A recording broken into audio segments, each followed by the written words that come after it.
vibeBooks presents Great Expectations, Chapter 35, by Charles Dickens. Chapter 35. It was the first time that a grave had opened in my road of life, and the gap it made in the smooth ground was wonderful. The figure of my sister in her chair by the kitchen fire haunted me night and day. That the place could possibly be without her was something my mind seemed unable to compass.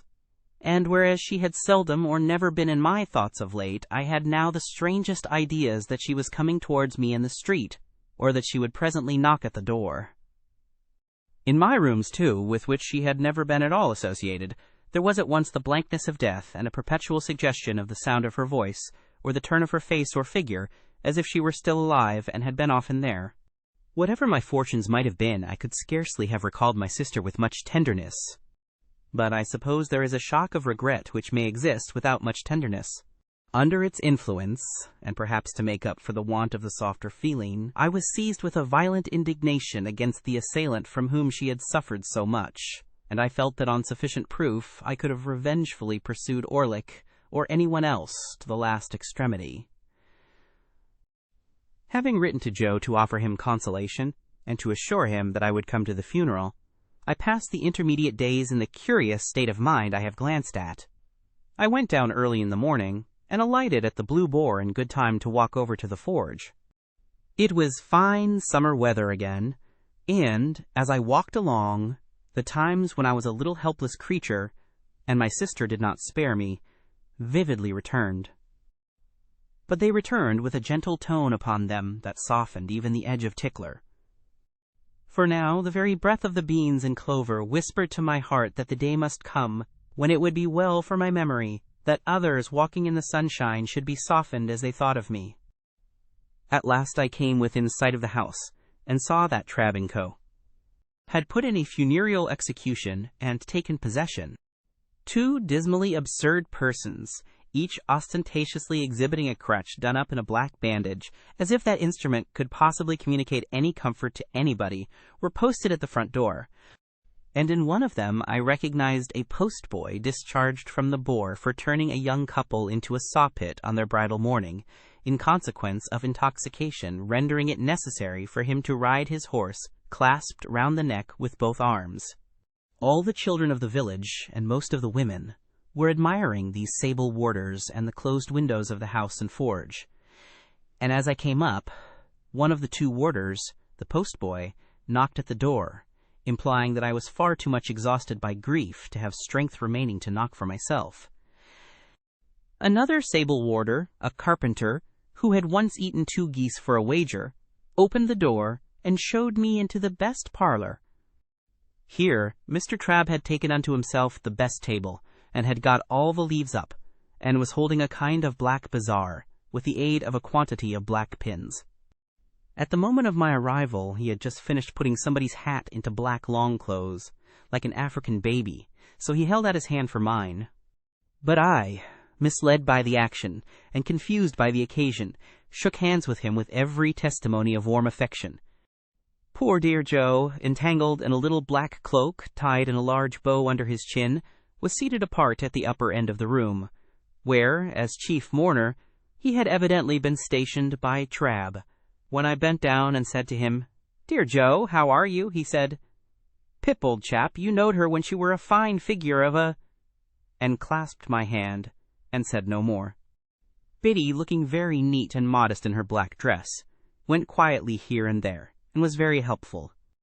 When I had spoken to Biddy, as I thought it not a time for talking, I went and sat down near Joe, and there began to wonder in what part of the house she, my sister, was. The air of the parlor being faint with the smell of sweet cake, I looked about for the table of refreshments.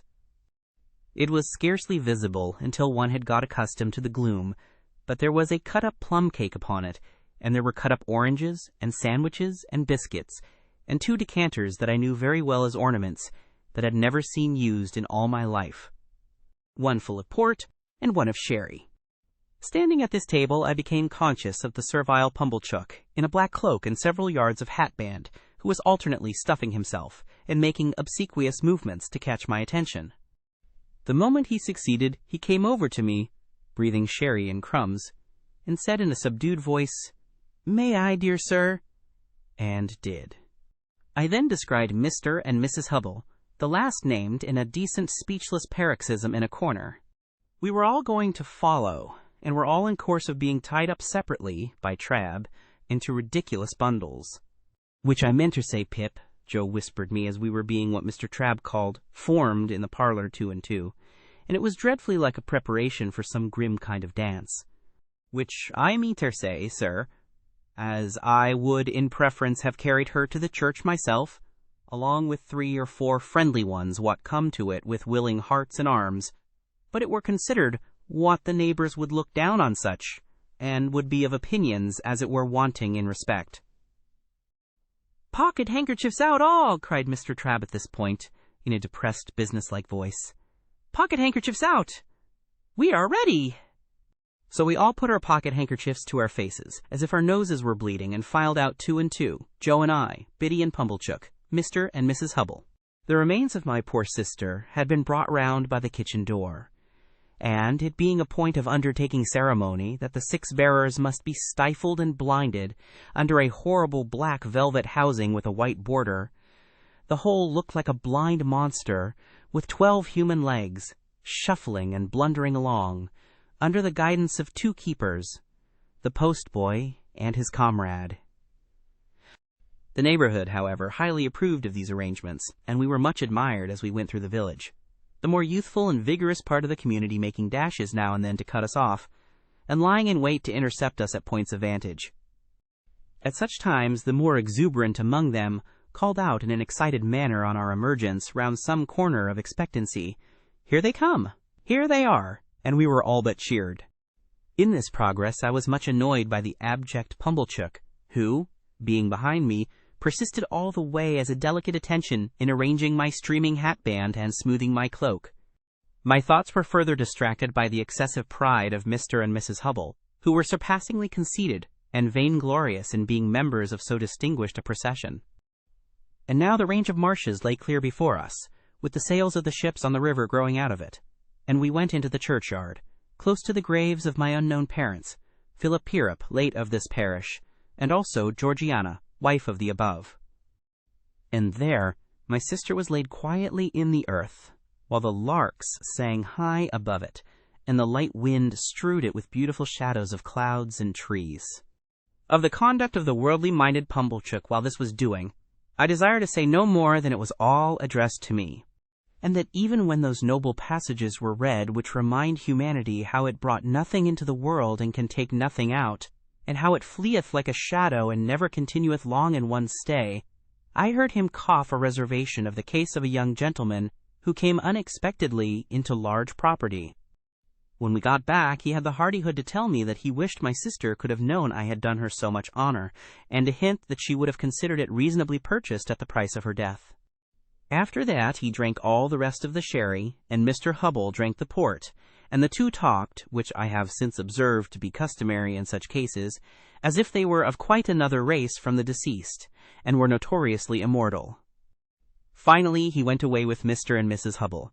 To make an evening of it, I felt sure, and to tell the jolly bargeman that he was the founder of my fortunes and my earliest benefactor. When they were all gone, and when Trabb and his men, but not his boy, I looked for him, had crammed their mummery into bags, and were gone too, the house felt wholesomer. Soon afterwards Biddy, Joe, and I had a cold dinner together. But we dined in the best parlor, not in the old kitchen, and Joe was so exceedingly particular what he did with his knife and fork and the salt cellar and what not, that there was great restraint upon us. But after dinner, when I made him take his pipe, and when I had loitered with him about the forge, and when we sat down together on the great block of stone outside it, we got on better. I noticed that after the funeral, Joe changed his clothes so far as to make a compromise between his Sunday dress and working dress, in which the dear fellow looked natural and like the man he was. He was very much pleased by my asking if I might sleep in my own little room, and I was pleased too, for I felt that I had done rather a great thing in making the request. When the shadows of evening were closing in, I took an opportunity of getting into the garden with Biddy for a little talk. "Biddy," said I think you might have written to me about these sad matters." "Do you, Mr. Pip?" said Biddy. "I should have written if I had thought that." "Don't suppose that I mean to be unkind, Biddy, when I say I consider that you ought to have thought that." "Do you, Mr. Pip?" She was so quiet and had such an orderly, good, and pretty way with her that I did not like the thought of making her cry again. After looking a little at her downcast eyes as she walked beside me, I gave up that point. "I suppose it will be difficult for you to remain here now, Biddy dear?"